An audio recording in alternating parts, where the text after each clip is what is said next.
Hola, ¿qué tal? Aquí Julio Monroy desde Delta Records. Hoy tenemos un live súper especial que va a tratar sobre AES Long Beach 2025. Este live va a estar 100% en inglés, pero tendremos subtítulos en español. Así que aquí vamos con el presidente de AES. Hey Gary, how are you? I am well, Julio. Thank you so much. Always a pleasure to talk to you. Thanks for stay here with us. And hey David, how are you? Hi everyone, welcome to this new episode of Producing with Julio Monroy. Gary, thank you a lot for taking the time to talk about, a lot of things that we're gonna be talking about, pretty exciting things, and thank you a lot for being here. It's a huge honor to have you here. For all the people connecting, remember that you can actually send us questions through the platform on which you are watching, and I will communicate them to Julio and Gary. I leave you with the conversation. Thank you, David, and yeah, thank you, Gary. It's an honor to have you here again in this live stream. I remember like 1 year ago, hmm you have been here, so thank you. And Gary, well, we know all your trajectory and how you started with music. I remember that we asked you that in the last live stream. I want to talk about more of what are you doing right now, and I saw that you have a new book. Can you tell us more about it? Sure. This was a book that I originally wrote in 2008. I interviewed over 30 top engineers and producers, some of my mentors and some of their mentors. And we talked about their methodology and their process. And we talked about what changed over the years. Some of them started as early as the 1940s. There was, in fact, one of the people I interviewed who started on wire recording, so he was even before tape. So, all through the transitions of tape improvements, equipment improvements, obviously digital, home workstations, home studios, all of the transitions that we've been through over all the years were covered in this book. And it was just an amazing experience to sit down with all of them and discuss their process and discuss their methods. Now, of course, we all love gear. So the questions and the answers always started around, well, what kind of gear did you use then? What changed? What stayed the same? But those conversations inevitably turned to talk about what was really important in recordings. And it didn't matter whether they were recording in the 50s or 60s or 80s or 90s. What was important was quality, was making sure things sounded good and making sure they were pleasing. And that hadn't changed over the years. So a lot of the process stayed the same even as the equipment changed. So I found that really interesting. And there was so much commonality from one interviewee to the next. Um, we all seem to think of things in very similar terms.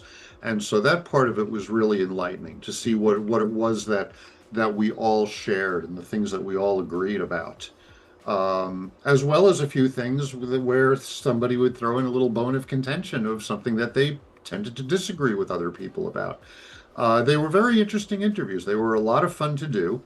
As I said, I originally did them in 2008. The second edition, this is the second edition of that book called How Does It Sound Now? The Evolution of Audio, or, well, there's a few different names for it because I've been giving a panel on it called The Evolution of Audio.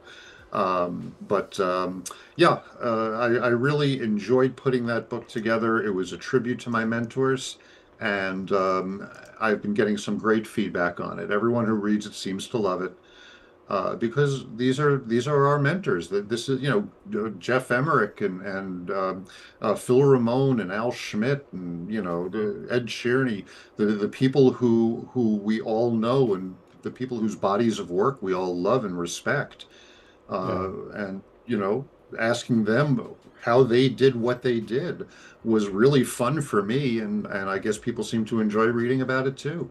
Yeah, yeah. I was wondering how many engineers did you interview in this book? Well, for the second edition, I have 32 interviews. Wow. So you have names like Al Smith that you said, Phil Ramon. Mm.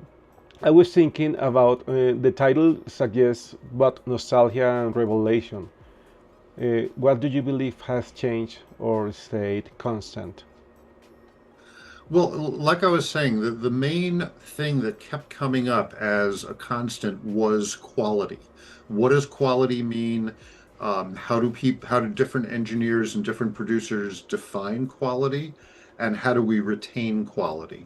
So, it really ran the gamut. There were a lot of different opinions on that. The important thing that everyone said that was the same was we have to keep quality. Hmm. The different thing was, talking to Al Schmidt, who's famous for using very little, if any, equalization. He basically relies on his mic choices and his mic position and the mic pre's that he chooses and that he chose. And as a result of those, he got the sound he wanted.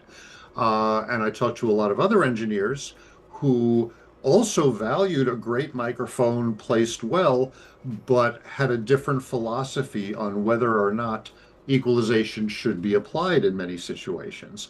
So it was interesting to hear different opinions of how people got to what really is the same place, that same place being a high quality product.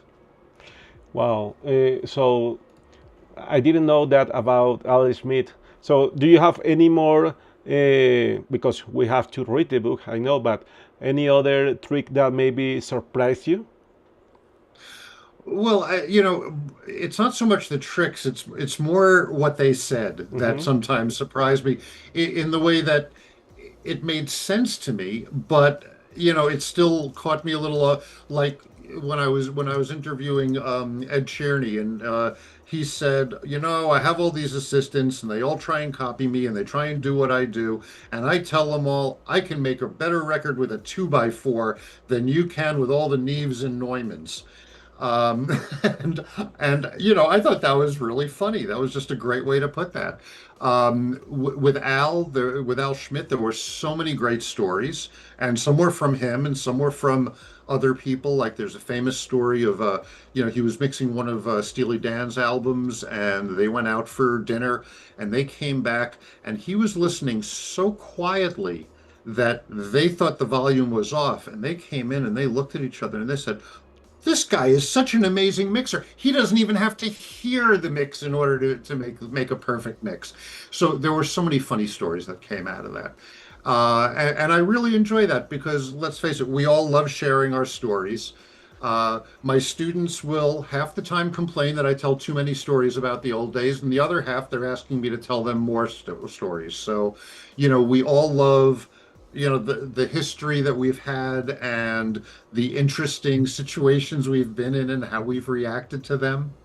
So a lot of that is in the book, and that's one of the things I really love in the book is that it really is their personalities coming through. It's not just a list of dry questions with very simple answers. The answers were sometimes very complex, but they were incredibly interesting, and they really showed a side of the personality of the person that I was interviewing.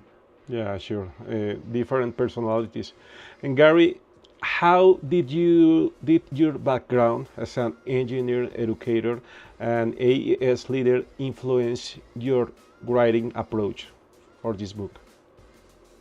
Well, so this book, see, I've written other books also, so I can tell you that my history as an engineer, as an educator, influenced my writing in all of my books.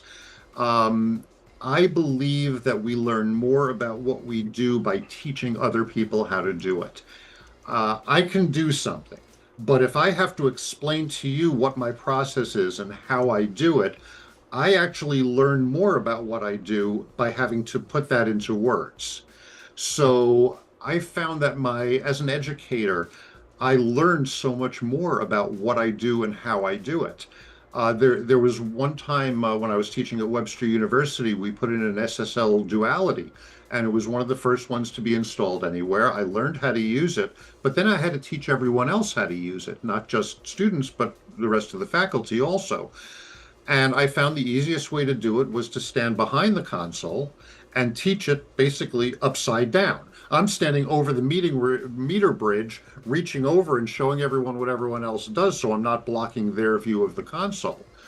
By teaching everyone how to use that console, basically upside down and backwards, I learned so much more about how it really works and became much more expert at it. So I find that's true in everything. It's not only true of pieces of gear, it's true of methodology also, of the way I choose a microphone and choose to place it. By talking through that with students, I learned so much more about what I actually do. So as an educator, I really learned my process much better, which allowed me to write those books in a much more informed fashion. Yeah. And Gary, where can the people buy your book? Well, it is available at Rutledge Press on the website. There is a code that is all over Facebook and Instagram right now. FCC20, I believe, is the code. And with that, you get a 20% discount at Rutledge Press. So this is the second edition of How Does It Sound Now? I am also currently working with Dr. Mike Testa to finish up a second edition of my first book, Shaping Sound in the Studio and Beyond, Audio Aesthetics and Technology, which is a textbook for beginners. So somebody who has a home studio, some first year audio student in a college or university or high school, really a musician who wants to learn how to record themselves and do a better job of it. That book is going to be geared for all of those groups, and we're almost done with it. That should be out hopefully by the end of the year. Gary, and are you planning to have this book as an audiobook too? I haven't really talked that through with the publisher. It was brought up at one point, but we never really resolved whether it would be only an audiobook or also an audiobook of an audiobook, Mm-hmm. which I always thought there's one Facebook group about audiobooks, but it's about books about audio, not audiobooks. So people keep posting things in there that are just, audiobooks about any topic. Yeah. Yeah, for example, I listen a lot of audiobooks while Uh-huh. I drive. So, well, maybe that could be and great. And in Spanish, wow. I think it could be. Well, they asked me about translations, and for How Does It Sound Now? That was the first language I recommended was Spanish because I have so many friends in South and Central America that it just made sense. Yeah, well, great. We have to have your book, and I hope that you can sign my book when I see you in a Ab few weeks. that would be my pleasure. Thank you, Gary. And Gary, well, we have a great event that is happening in about 2 weeks. It's the AES Long Beach.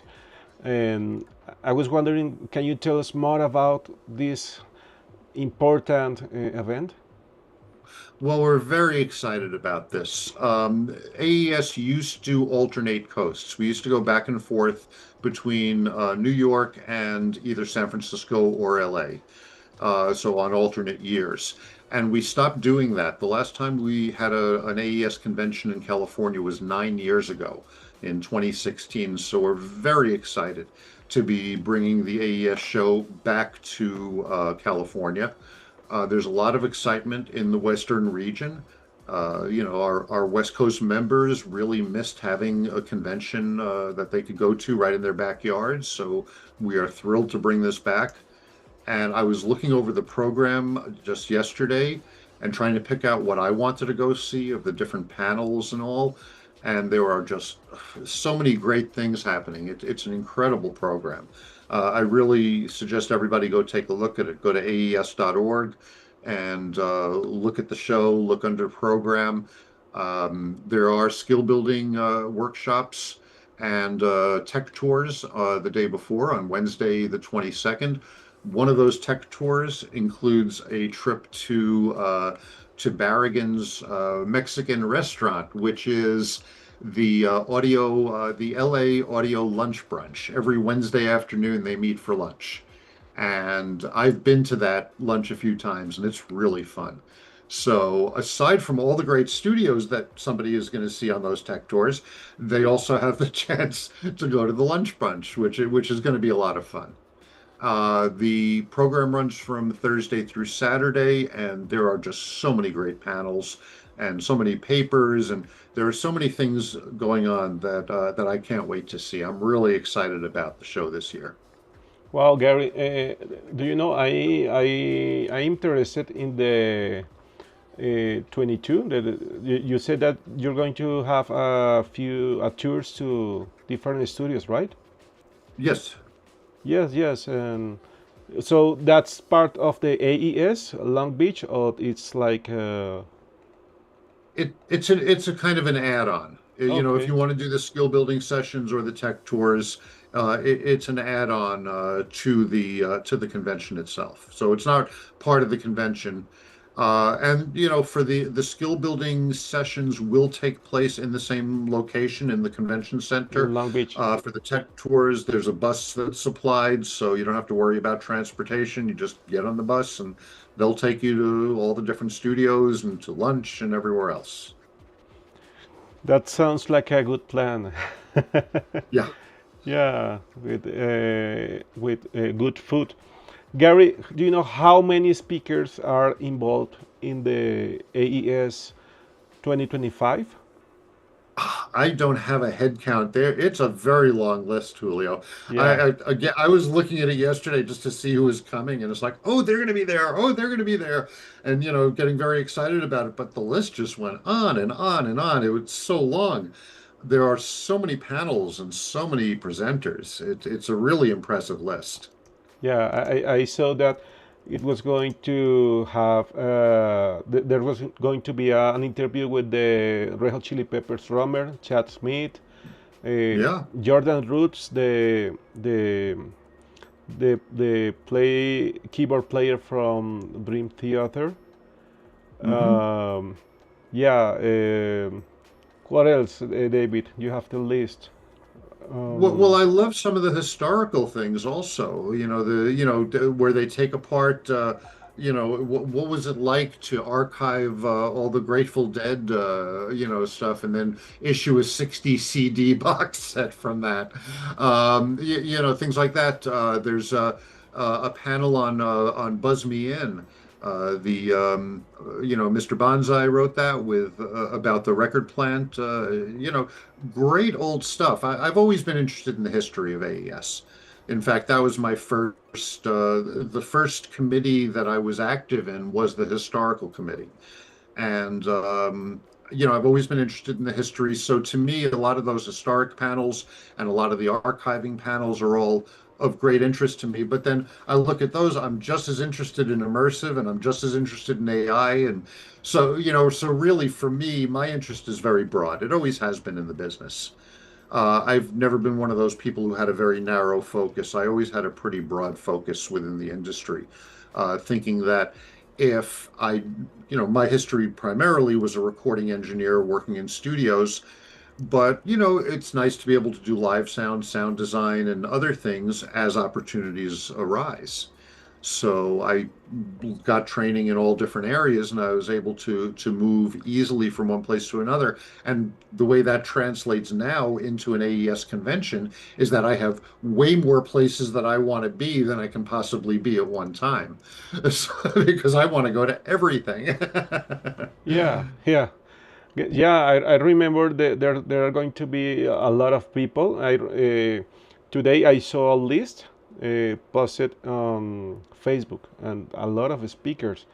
Right, David? Hmm. Yeah, I can actually name you some. There's going to be Chad Smith, Jordan Roots, Rafa Sardina, Bob Katz, Caillat, Morten Lindberg, Wow. Warren Huart as well, Adam Moseley, Justin Gray, Rick Allen, César Lamshtein, Daniel Liston, Keller is also going to be there. And I know that the two of you, both of you, are actually talking as well, right?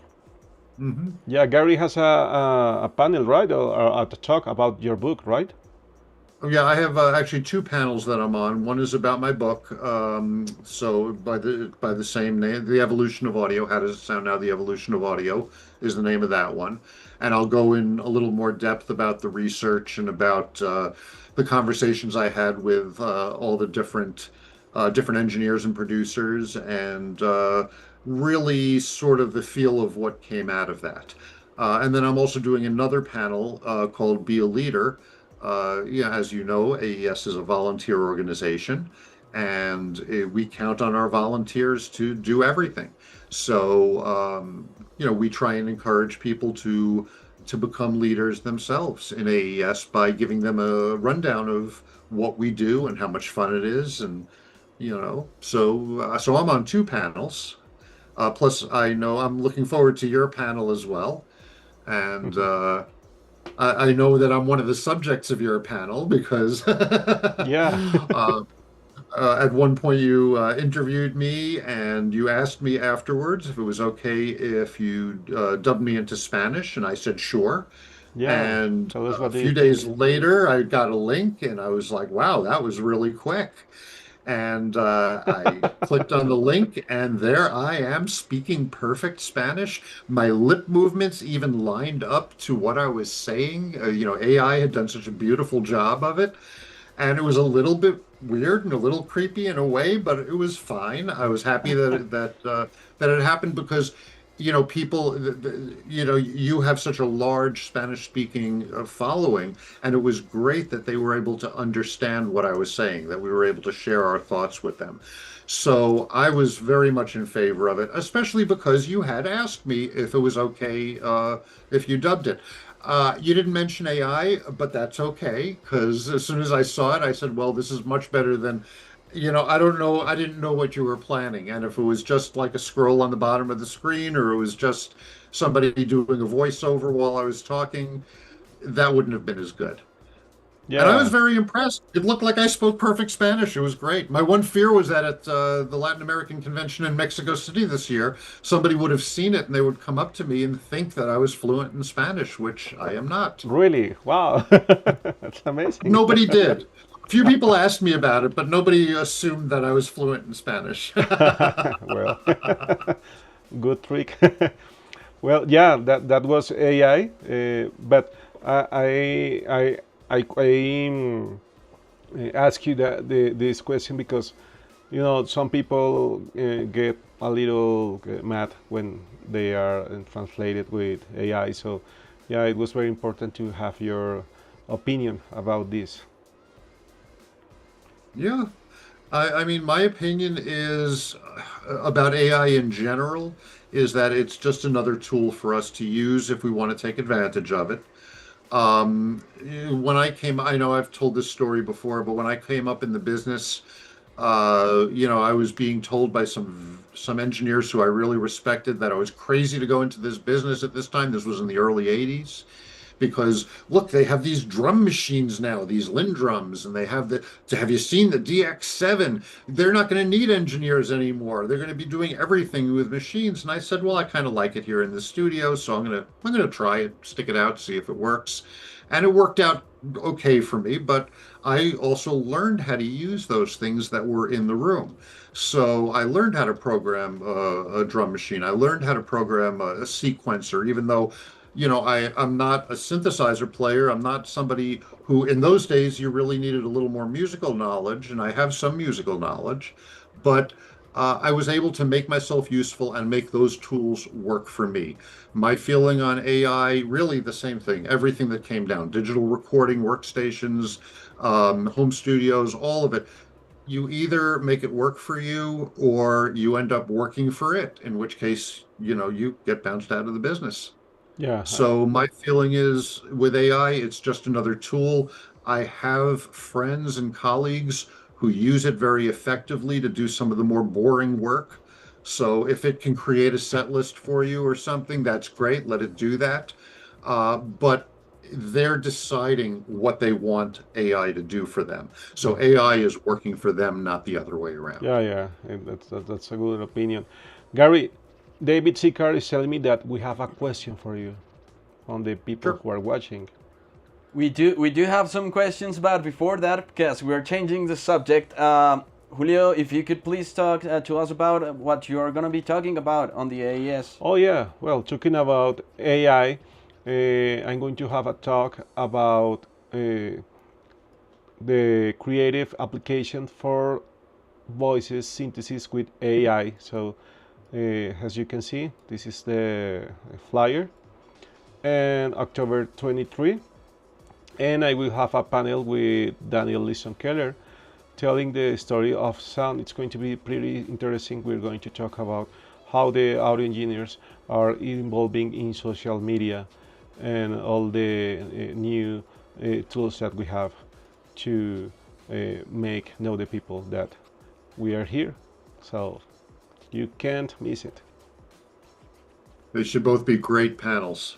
And Daniel Liston Keller he's also a great speaker. Yeah. I'm looking forward to the two of you on stage together. Oh, that will be great. It's gonna be great. It's gonna be really, really great. Definitely, people cannot miss this event. It's gonna be a huge thing, and you should see the panel. Like you just need to look at the panel to make the decision. We have a question. They are asking: the audio industry is evolving quickly. How does AES stay ahead of these paradigm shifts and support its members in adapting? Well, a lot of what we do is setting standards. We have technical committees, we have standards committees who vet all the new information coming through and see how it applies to our community and what needs to be done. We also have conferences that emerge from these discussions. For instance, over the summer, or in September, I guess technically, we had the conference on artificial intelligence and machine learning in London. It was a great conference. It was really well attended.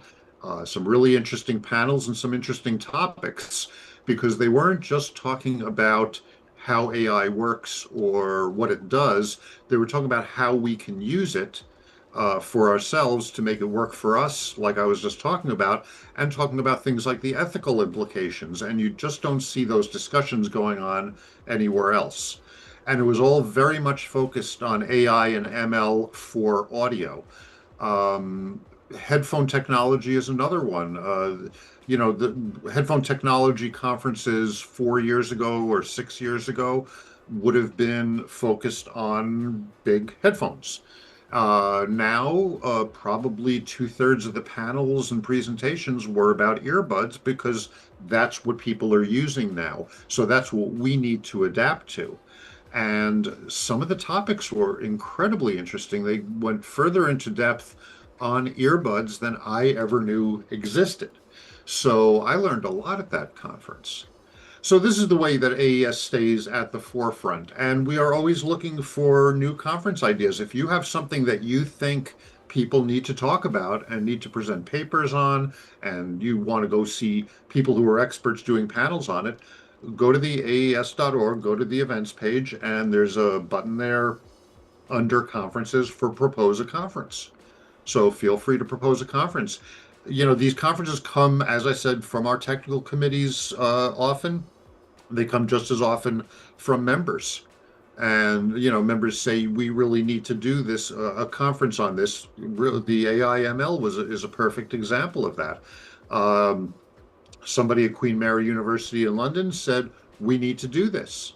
So they got the people together who could put out a call for papers and get everything together. And, we helped them put together a conference in it. And it was a very successful conference.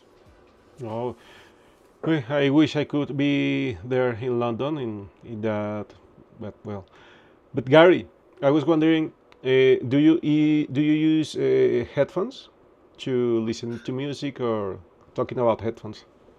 I mostly listen on speakers, but I reference on headphones. And then, of course, I use headphones like everyone. When I'm on an airplane, I use headphones. There are other instances where it makes sense. Yeah. And David, do you use headphones? I actually do use headphones. I actually buy like the cheapest ones that I can find. They're like $1. You know, like the ones that the ones that come. We have something here which are called flotas, and there are buses that take you to one city to another.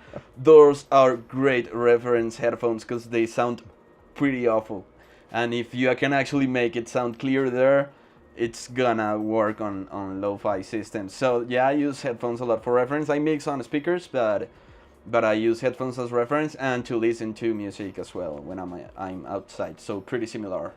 Yeah, I like my AirPods. I think that they are great, and when I hear it in Dolby Atmos, they are pretty amazing. So yeah, well, that's a personal opinion.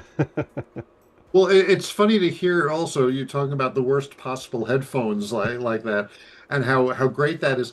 I was just editing a chapter in the book that's coming out, the new book that's coming out, that's for beginners. And one of the things we talk about is the different types of speakers or monitors you might have in a studio, whether it's a big, commercial studio, a home studio, and along with the big studio monitors, those big 400-pound studio monitors, and good quality near field monitors, we talk about Oratones, which are a thing in the business. It's a little 6-inch box with a little 5.5 Yeah. inch speaker in it, and it sounds terrible. And if you can get your mix to sound great on all three of those, like studio monitors, bookshelf monitors, and the Oratones, which of course everybody called awful tones back, Full tones.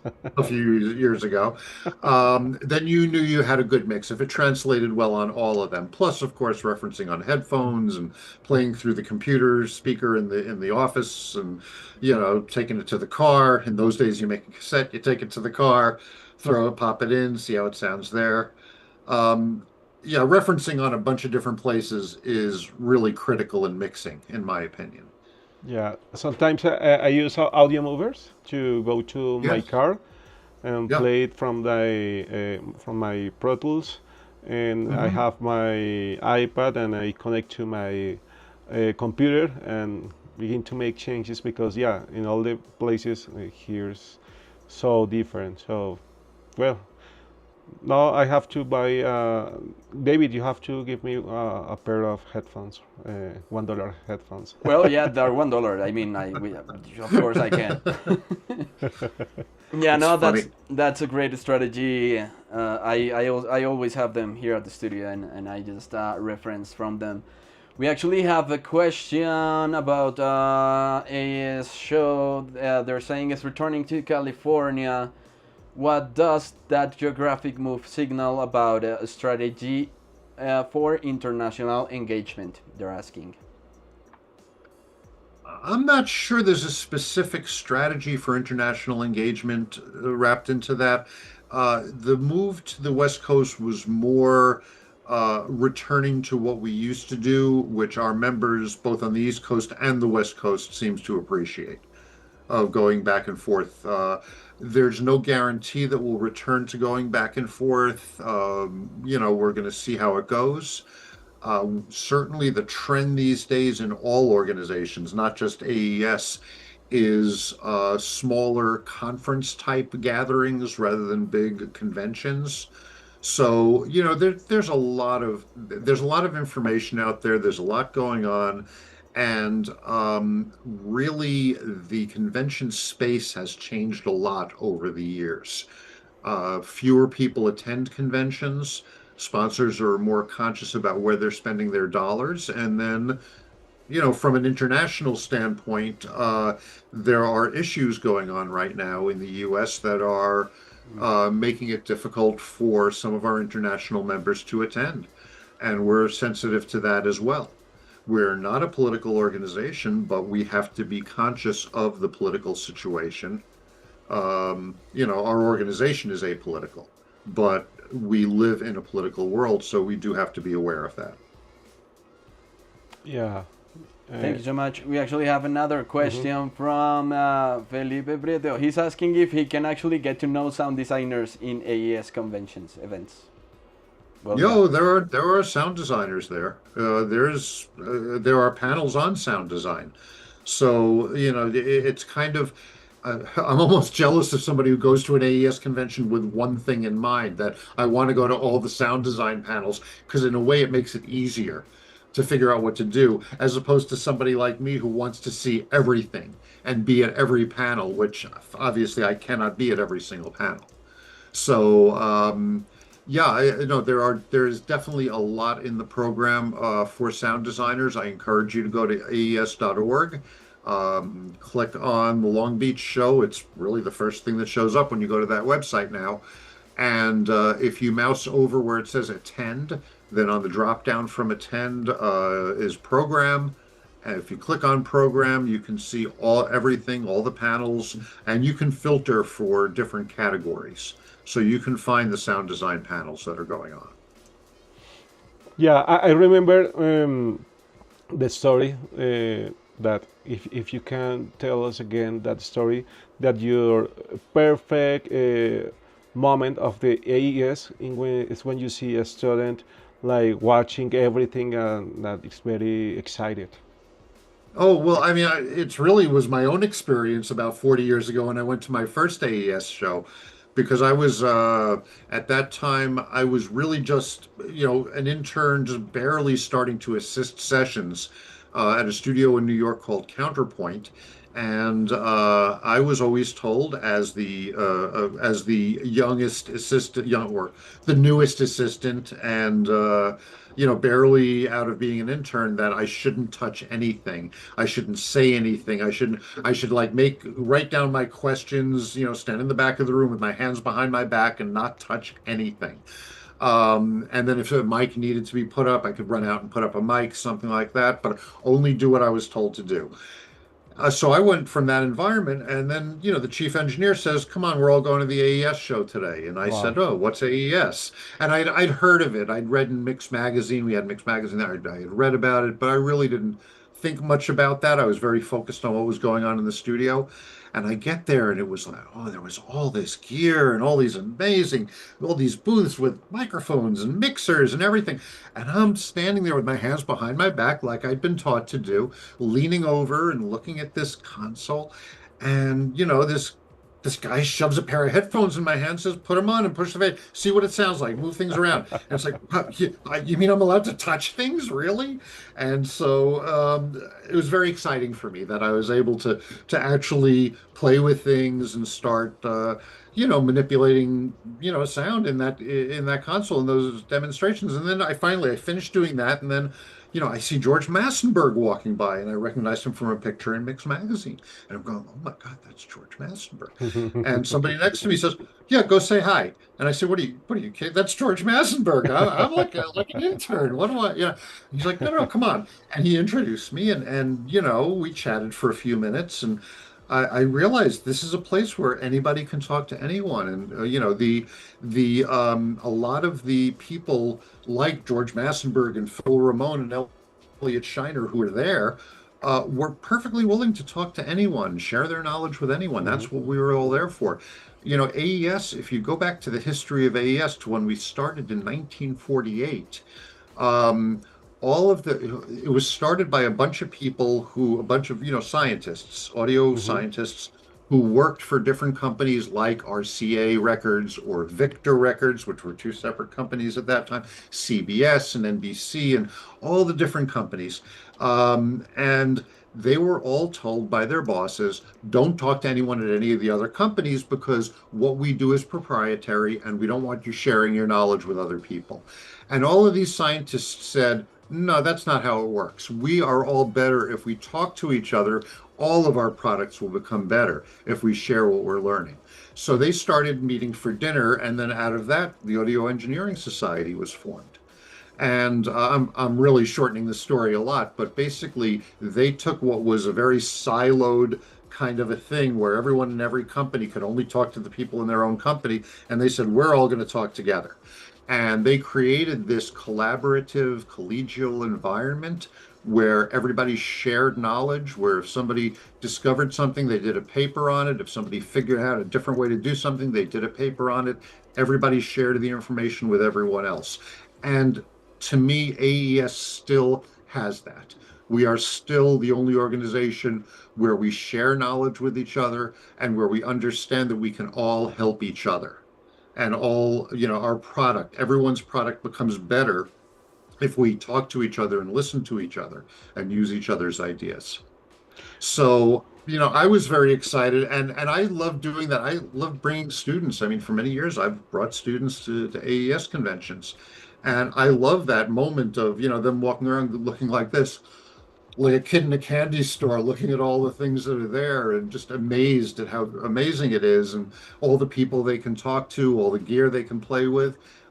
It's just, for them, it's a real revelation. And I love seeing that in their eyes because I see the same thing that I saw in myself 40 years ago when I went to my first show. Wow, what a great history. And like 3 months ago, we created a section in a college where I teach. I am the faculty advisor. So Wonderful. yeah, I'm very proud of it.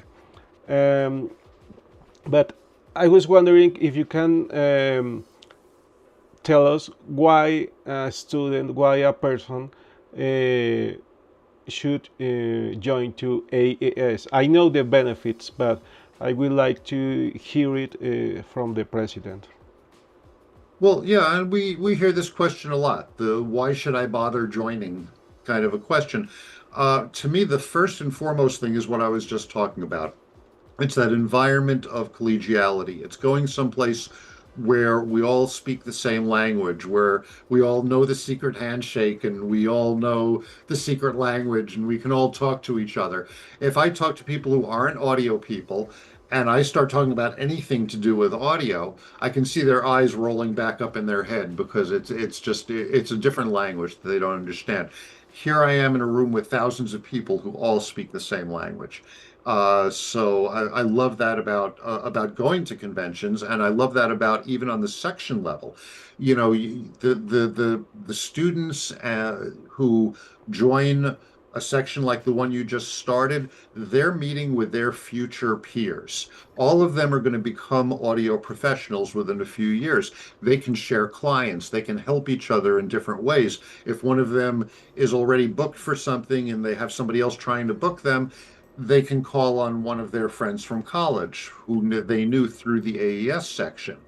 The AES section, another great thing about the AES sections on a local level, I always encourage the student sections to be involved with the professional sections. By them all meeting each other, it works well for everyone because somebody who owns a studio and is going to be looking for an assistant engineer, they meet a lot of the students from the local college. And instead of just being a stack of resumes on their desk of people who want to work at the studio, they've actually met the person.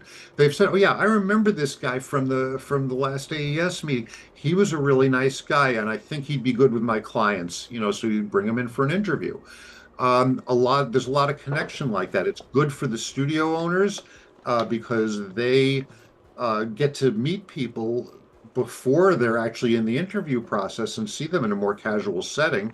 And it's great for the students because it just gives them more opportunities to work in the local audio business. So I think there's a lot of that. I mean, obviously there's some benefits. There are discounts on various bits of software and this and that. And I think those things really mean a lot to some people. To me, the reason to join AES is for the collegiality. It's to be with other people who understand you and who you understand, and people who can help your career and who you can help their career, which actually is also a very nice feeling. Yeah, for me that's very important. Talking with people. Well, I don't know how is the secret handshake. You have to teach me. But It's a joke, of course, Ah, but okay, my friend. I was we'll thinking. make one up. We can make one up, Julio. Like, whoa. We can quit Julio, it. Julio is now sad that there's not a secret handshake. Yeah, He wanted the secret handshake. We'll make one. That's all. yeah. I thought that there was a secret handshake. Yeah, but with AES, I met Jorge Asama, César Lamshtein, Yeah. Gary Gottlieb, a lot of people and good friends. And Yeah, I love that. I love And that. John Crivet, Yeah, of who course. in fact introduced you to me. Yeah, Yeah, yeah, a lot yeah. of people. That's amazing. So, well, I love AES, and I think that join to AES it's a very good idea. And there are different. If you are a student, you have a different price. If you are a professional, you have a different price. And I love it. I love it. Thank you, AES, for all the community. Hmm. Well, David has some advertisement. Can you tell us more, David? Yes, remember that you're gonna be able to find this episode and all past episodes on all streaming platforms as a podcast. You just have to look for Produciendo con Julio Monroy and you will find this episode and all past episodes as well. Also, remember to join our Discord. We have this audio community. We can talk about software, hardware. You can share your ideas if you're a composer, whatever. There are channels there for you to share your ideas, and we can comment, and the other people can actually comment as well. Some of the questions that we read today were actually sent before the live stream on Discord, so be sure to check that out. Perfect. Thank you, David. Well, Gary, I only will ask you one last thing. And can you invite the people to this great AES event in Long Beach? Can I invite people? Yeah, how? You, Yeah, like an you, invitation. you are all invited. I would love to see everyone who I can't see you. You're looking at me. I can't see you. I would love to meet you. Something that I commonly say when I give a speech at a conference or at a convention is at the very end, I say, come on up and introduce yourself to me. If I don't know you, come up and introduce me. I can't guarantee that I'm going to remember the hundreds or maybe thousands of people that I meet at an event like the LA convention, like the convention, in Long Beach. But one thing I can tell you is that the people that you meet, the relationships you develop, the friendships you make at something like this convention will last you a lifetime. I have lifetime friends who I first met at AES, people who I still rely on, people I still count on, trusted advisors on many levels for AES related things, for other audio things. We mentioned John Crivet a few minutes ago. I met John Crivet 25 years ago, I believe it was, maybe 24 years ago, at an education committee meeting at an AES convention in New York. We hit it off. We became friends. He's still somebody who, I was just on the phone with him the other day. He's still somebody who I'm in touch with all the time. There's so many people like that from AES. Some of them people who I'd never met before. Some people who I said, wow, that's an amazing person. I read an interview with them in Mix Magazine. I would love to meet this person someday and pick their brains. And now I'm friends with them. I have their phone number. They have mine. We talk to each other. I was just having a conversation with Bob Katz this morning, who wrote the definitive text on mastering, and who is a brilliant person and a brilliant, mastering engineer. I never would have known Bob if it wasn't for AES. So I invite you all to come, make friends. These friendships are going to last you forever. You're going to learn about things that are on the cutting edge of the industry, if that's what you're interested in. You're also going to have the potential to learn about the history of the industry, if that's what you're. So you can be looking at tomorrow, you can be looking at yesterday, whatever it is you want to do, it's there. In fact, that was one of the things that drew me into leadership in AES in the first place, was that I was teaching, I was working with students, but I was also interested in the history, and bridging the past and the future of our industry became very important to me, which I felt through the historical and the education committees. And it sounds like a big deal, but really it's pretty simple to get onto one of these committees and contribute as much or as little as you choose to. Thank you, Gary. So we will see you in 2 weeks. So Indeed. yeah. So, my friend, I have to thank you. It has been an honor to have you here again on our live stream, and I have to thank you for all your kind words. And I know it's going to be a great event. Thank you so much, Julio. Thank you for inviting me. It's always a pleasure to talk to you. And I look forward to seeing you in a couple of weeks in Long Beach. Yeah, And I look forward to seeing you, a lot of you who are watching now, who are on the fence and who said, you know what, I think I'll go. Come up and see me. Come up and say hi. yeah, yeah, yeah. Gary is a great person. Thank you, Gary, and thank you, Thank David, you, Julio. for being the controls. Thank you for all And your thank you, hard David. work. My Appreciate pleasure. all your help. My pleasure. Well, it's a huge honor to have you here. Thank you a lot for sharing all of this information about the AES Long Beach and your book as well. I'm actually looking forward to read this book. I'm excited about this book. And remember, for the people watching, that you are able to buy this book online. I actually find it on Amazon as well, so you can definitely check that out. And well, see you in Long Beach. All right. Okay. Thank you. Okay, thank you so much. I leave you now with Julio. Thank you, everyone, for being here in the live stream. And well, the AES is very important. It's going to be great. So I will keep you updated with photos and videos about that great event. See you next time. Bye.